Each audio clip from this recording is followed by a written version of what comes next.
Paul and I spend as much time apart as we did together." They climbed from the vehicle and carried their luggage to the rustic cabin. The panoramic views beneath the afternoon sun boasted rock formations that glistened like diamonds and uplifted Ellen's spirit as she unlocked the door and pushed it open for her friends. Tanya entered first. "It has a fireplace?" "Two, actually," Ellen said. "One in each bedroom." "Unfortunately, it's hotter than a firecracker," Sue said. "That would have been a nice feature in winter." "At least it has air conditioning," Tanya said. "The musical only runs in the summers," Ellen pointed out. "Speaking of which, we better hurry if we want to get our meal before the show starts."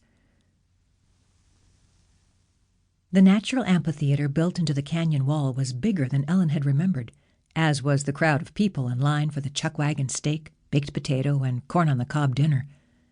To fight the summer heat, misters kept the air cool around the covered picnic tables. On the opposite side of the path were vendors with jewelry, textiles, and art for sale. Once they had their plates and were seated at one of the tables, Tanya asked, "How long did you say the show lasts?" 2 hours, I think," Ellen said. "Don't worry, you'll love every minute of it. They do an incredible job."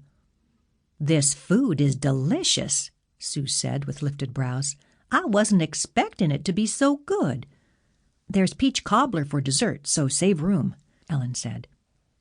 "What made you choose to bring us here and to Santa Fe?" Sue asked.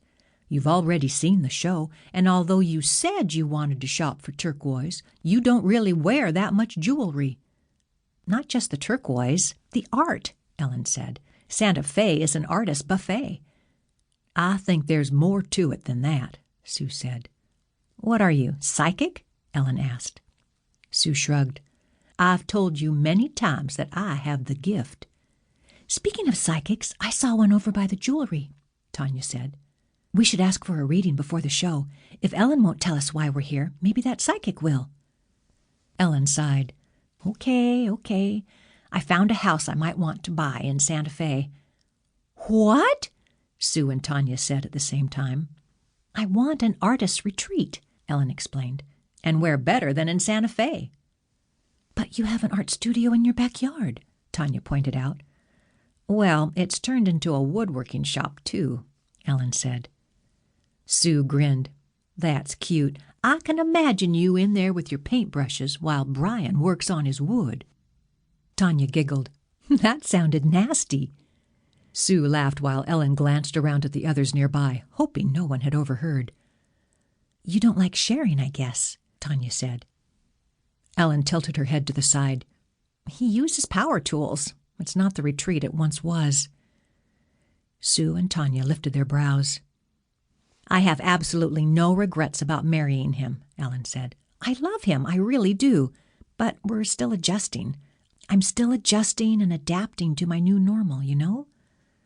Tears welled in Ellen's eyes. It had been harder than she'd anticipated to make a new life with a new man. She'd been used to the way she and Paul had fit together. It had been comfortable. As exciting as it was to be in love with Brian, it was also exhausting.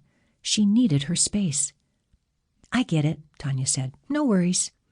"I'm sure you'll find your footing soon," Sue added. Tanya took a sip of her iced tea. "So, tell us about the property you want to buy." Ellen leaned forward.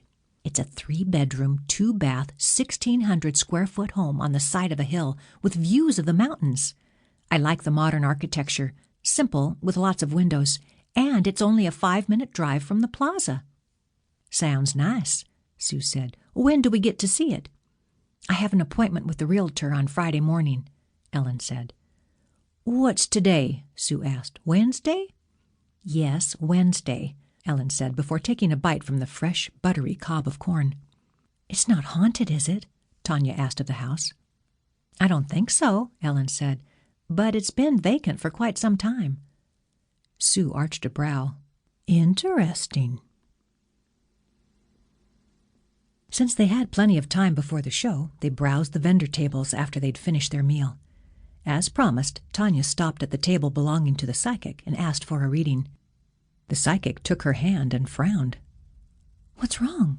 Tanya glanced nervously at Sue and Ellen before turning back to the psychic. "Do you sense something bad?" "Are you ladies traveling?"